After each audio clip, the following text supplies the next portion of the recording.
तो कल हमने पढ़ा था लाइकेज के बारे में। आज हम पढ़ेंगे लाइकेन का आर्थिक महत्व।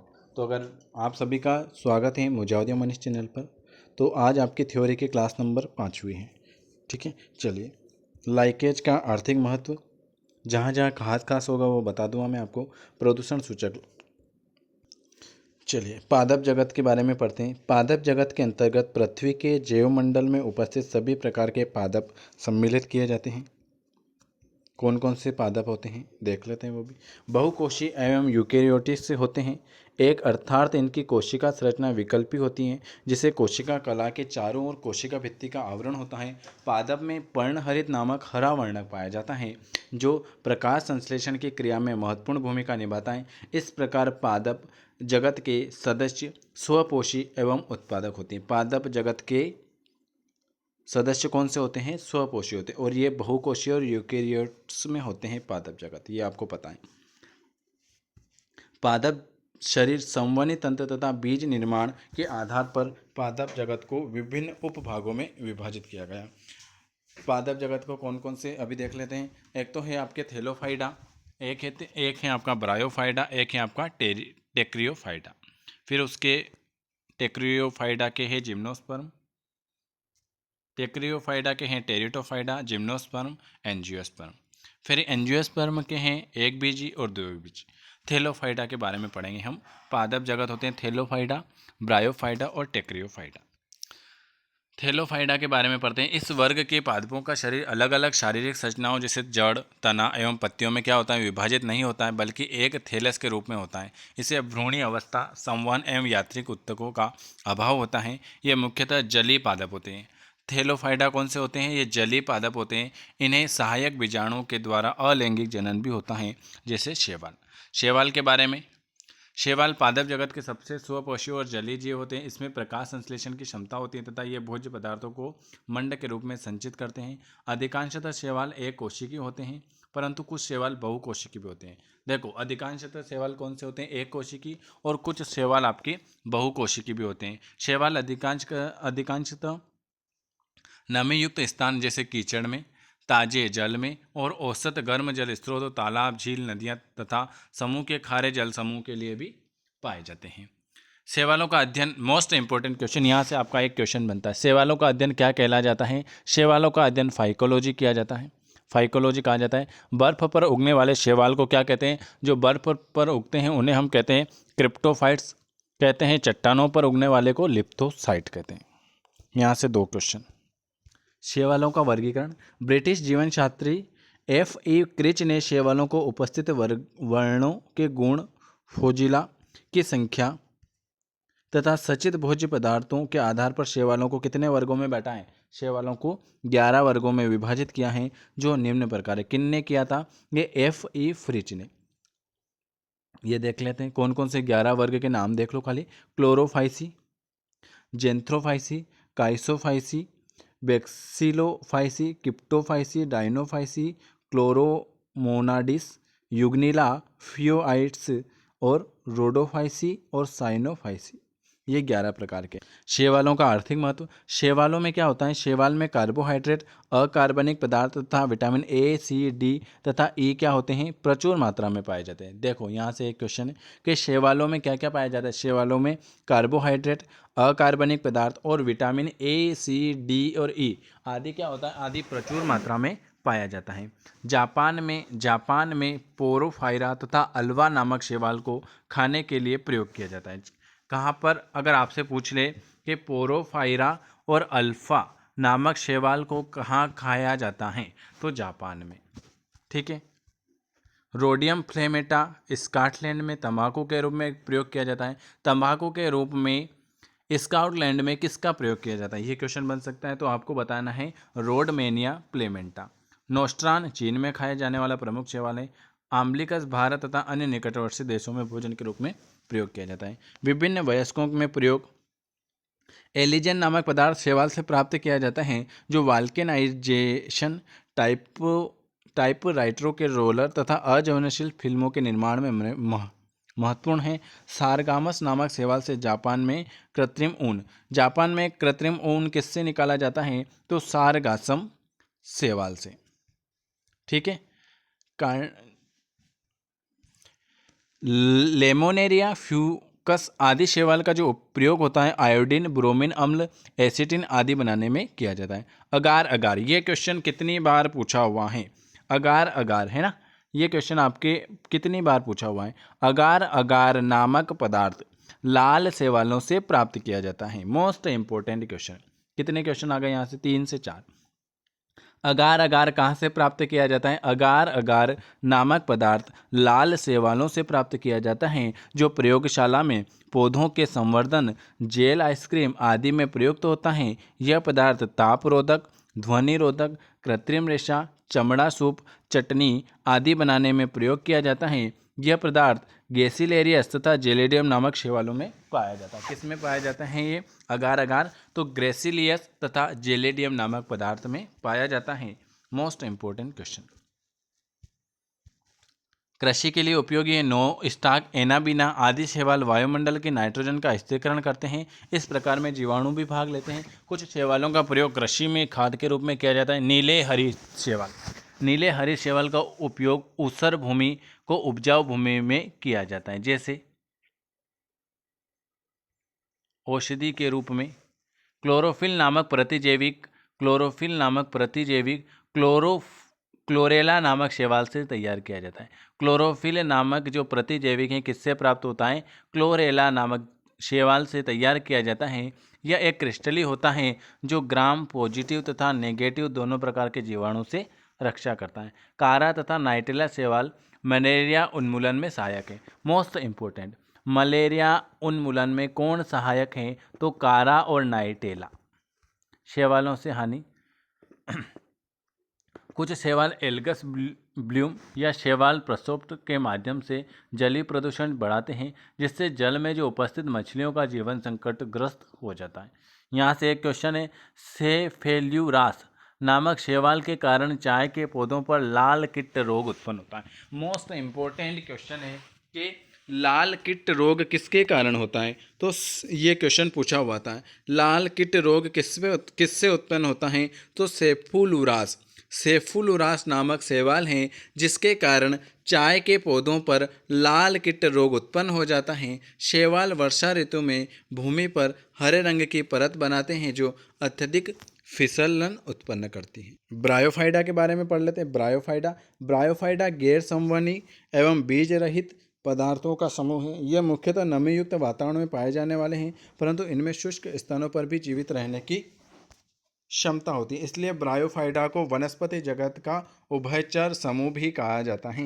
वनस्पति जगत का उभयचर किससे कहा जाता है? ब्रायोफाइडा को। इनमें बंजर भूमि तथा चट्टानों पर जीवित रहने की क्षमता होती है। इनका आकार कैसा होता है? ब्रायोफाइडा का आकार कैसा होता है? तो आपसे पूछ ले कि ब्रायोफाइडा का आकार कैसा होता है, तो थैलस नुमा होता है, जिसमें जड़ों का अभाव होता है, परंतु तने एवं पत्तियों के समान संरचना पाई जाती हैं। ब्रायोफाइडा वर्ग का सबसे बड़ा पौधा। मोस्ट इंपोर्टेंट क्वेश्चन, ब्रायोफाइडा वर्ग का सबसे बड़ा पौधा डासनिया एवं जुओपिप्स हैं, और सबसे छोटा जुओपिप्स। Very good. ब्रायोफाइडा का वर्गीकरण, ये रहने दो।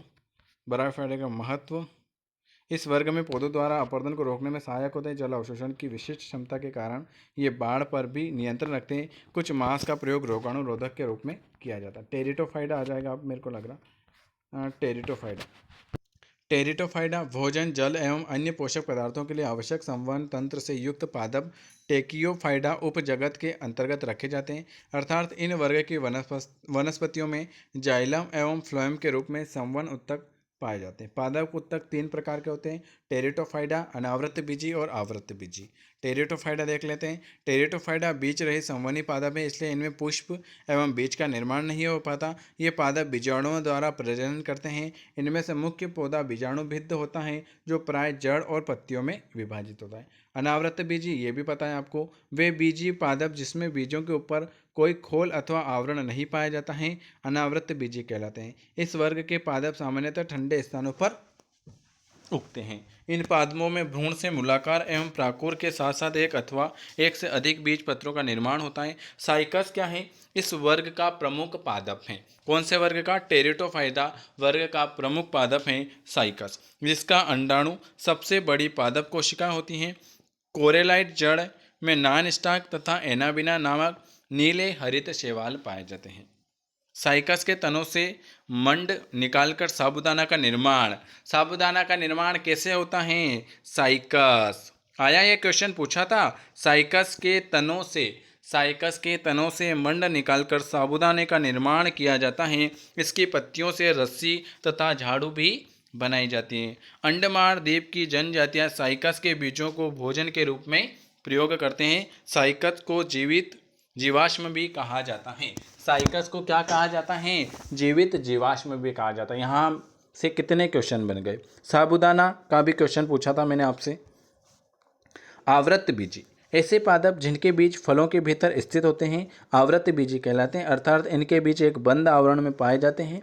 आवृत बीज पादपों में पुष्प उगते हैं, इसलिए इन्हें सुपुष्पक अथवा पुष्पी पादप भी कहा जाता है। इन्हें पुष्प ही प्रजनन अंग का कार्य करते हैं। आवृत बीज को दो वर्गों में विभाजित किया गया है, एक बीजपत्री और दो बीजपत्री। एक बीजपत्री में ऐसे पादप जिनके बीजों में मात्र एक बीजपत्र पाया जाता है एक बीजपत्री पादप कहलाते हैं। एक बीजपत्री पादपों की जड़ें प्राय अधिक विकसित नहीं होती हैं तथा इनके संवहन मूल में कैम्बियम अनुपस्थित होता है। इन पादपों के पुष्पी भाग 3 अथवा 3 के गुणांक में होते हैं। इस वर्ग के अंतर्गत इकाई, दहाई, सैकड़ा, हजार, 10,000, 60,000 पादप प्रजातियां सम्मिलित होती हैं, जिन्हें क्या कहते हो? आर्केड सर्व प्रमुख हैं। एक बीजपत्री पादपों के कुल, एक बीजपत्री में क्या आता है? ग्रेमिनी। एक बीजपत्री में आता है गेहूं, मक्का, धान, गन्ना, ज्वार, बाजरा, बांस, जौ, जई और आदि। और है लिलियेसी, लहसुन, प्याज आदि। पाल्मे में आता है नारियल, ताड़, सुपारी, कत्था, खजूर आदि। म्यूजेसी में आता है केला। दो बीजपत्री में क्या आता है? ऐसे पादप जिनके क्या होते हैं? ऐसे पादप जिनके दो भ्रूणी पत्तियां अथवा बीज पत्रों में विभाजित होते हैं दो बीजपत्री पादप कहलाते हैं। इन पादपों में अत्यंत विकसित जड़ तंत्र पाया जाता है तथा इन्हें संवहन मूल में कैम्बियम की उपस्थिति होती है। ये पादप द्वितीयक वृद्धि करते हैं। एक बीज पत्रियों के विपरीत दो बीज पत्रियों के पादपों के पुष्पी भाग 4 अथवा 5 के गुणांक में होते हैं। ठीक है, चलिए और देख लेते हैं। इस आवृत बीजी हो गया। इस वर्ग के लगभग 2 लाख पादप प्रजातियां सम्मिलित हैं। गुलाब, मटर, जिंस, दालें, आवक आदि दो बीज पादपों के प्रमुख उदाहरण। आवृत बीज पादपों का आर्थिक महत्व। ये पादप भोजन, रेशे, मसाले तथा सब्जी के रूप में प्रयोग किए जाते हैं। आवृत बीज पादप से बहुत सी औषधि, इत्र, रबड़, साबुन व सौंदर्य प्रसाधन बनाए जाते हैं। सिकोया जाइटेनिया को जंगल का पिता कहा जाता है। मोस्ट इंपॉर्टेंट क्वेश्चन, सिकोया जाइजेंटिया को जंगल का पिता कहा जाता है। जंतु जगत के बारे में देख लेते हैं थोड़ा सा। जंतु जगत कुछ एक कोशी एवं अधिकांशतः बहुकोशी होते हैं। यूकेरियोट्स जीवों का विविधतापूर्ण समूह है जो कुछ निश्चित गुण साझा करते हैं। यह सभी जीव जगत में सबसे बड़ा जगत है जिसके अंतर्गत 10 लाख से अधिक जंतु प्रजातियां सम्मिलित हैं। यूनानी दार्शनिक एवं वैज्ञानिक अरस्तु ने सभी जंतुओं को कुछ निर्धारण प्राकृतिक गुणों के आधार पर निम्नलिखित वर्ग और उपवर्गों में विभाजित किया। जंतु जगत एनेइमा और इनेइमा, फिर उस इनेइमा के जरायसु, अंडायसु। उपजगत प्रोटोजोआ। प्रोटोजोआ शब्द मोस्ट आईएमपी क्वेश्चन। प्रोटोजोआ शब्द प्रोटोस प्रारंभिक तथा जोन जंतु नामक दो शब्द का संयुक्त रूप है। प्रोटोजोआ शब्द का सर्वप्रथम प्रयोग कब हुआ था? 1818 में जर्मन जीव वैज्ञानिक जॉर्ज आगस्टन गोल्डक द्वारा प्रयोग किया गया था। प्रोटोजोआ वर्ग के कुछ जीव प्रकाश संश्लेषण करने में सक्षम होते हैं, इसलिए इन्हें प्रोटोफाइटा अर्थात प्रारंभिक पादप भी कहा जाता है। प्रोटोजोआ जंतु लगभग सभी प्रकार के पर्यावसों में स्वतंत्र जीवी, सहजीवी, परजीवी, सहभोजी के रूप में पाए जाते हैं। प्रोटोजोआ जीवों में पोषण कैसे होता है? सामान्यतः सभी प्रोटोजोआ जीव कौन से होते हैं? विषमपोषी होते हैं, जो अन्य सूक्ष्म जीवों का शिकार करके अथवा परजीवी के रूप में अपना पोषण प्राप्त करते हैं। अर्थात क्या होता है? प्रोटोजोआ जंतु या तो किसी भी अन्य सूक्ष्मदर्शी को संपूर्ण रूप में निगल लेते हैं या उन्हें जैविक अवशिष्ट पदार्थों को ग्रहण करते हैं। प्रोटोजोआ जीवों में संचलन, अब हम पढ़ेंगे इसके बारे में कल। अगर आपको वीडियो पसंद आता है तो अगर हमारे साथ जुड़ना चाहते हैं तो आप इस नंबर पर बिल्कुल फ्री क्लासें आप जुड़ सकते हो। 9753749986 पर आप जुड़ सकते हो, बिल्कुल फ्री क्लासें। आपको डेली क्लास मिलेगी सुबह 6 बजे, सुबह 9 बजे, 12 बजे, 3 बजे, 5 बजे और 7 बजे और 9 बजे। ये सारी क्लास बिल्कुल फ्री हैं, तो जिनको ऐड होना है हमारे फ्री ग्रुप में ऐड हो सकते हैं, ठीक है। इसके बाद आपके एक PNST का एक 200 रुपये का एक PDF निकाला है, जिसमें आपको क्या क्या मिलेगा। NCERT की 11वीं और 12वीं की फिजिक्स, केमिस्ट्री और बायोलॉजी की बुक मिलेगी। PNST के ओल्ड पेपर मिलेंगे 2007 से 2019 तक के। 1500 MCQs एक मिलेंगे आपको, विथ आंसर सहित मिलेंगे सब। 500 क्वेश्चन एक मिलेंगे बायोलॉजी के, और जो मैं आपको सुबह 9, 12 और ये पढ़ा रहा हूँ उन सारी की आपको PDF मिल जाएगी। इसके लिए आपको क्या करना पड़ेगा, इन सारे के लिए मात्र 200 रुपये का पेमेंट करना रहेगा। आप पेमेंट गूगल पे, फ़ोनपे या पेटीएम से या किसी से भी आप पेमेंट करवा सकते हो। उसका स्क्रीनशॉट भेज देना इस नंबर पर, तो मैं आपको PDF दे दूंगा 200 रुपये। और जिन्होंने 100 रुपये में पहले ले रखी हैं उनको मात्र 100 रुपये का ही पेमेंट करना है। वीडियो देखने के लिए धन्यवाद। सब्सक्राइब जरूर करें, हमारे फ्री ग्रुप में भी ऐड होना है तो बिल्कुल ये नंबर है। वीडियो देखने के लिए धन्यवाद। गुड, अब मिलते हैं आपसे 9 बजे।